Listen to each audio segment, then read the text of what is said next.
One final set of items to consider while working in the line item table view is the fact that you can actually use either a column header to filter on such an item. Say, for example, we only want to see things like cubic yards. So anything that is cubic yards, there's our filter.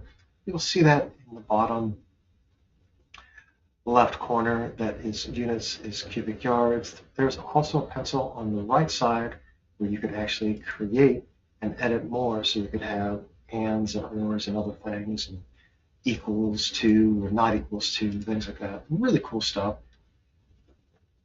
You can also temporarily release the filter and then turn it back on again.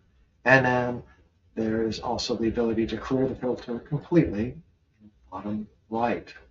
Another thing just to be aware of is the top row. You can see that little funnel filter here.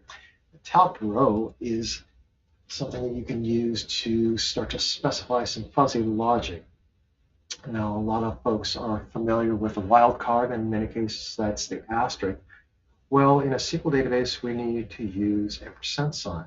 So if I was to go ahead and type in the percent sign and then say PSI, I'm now filtering down on something that contains PSI. It doesn't have to be the first character in the description, and you can see that down here in the bottom.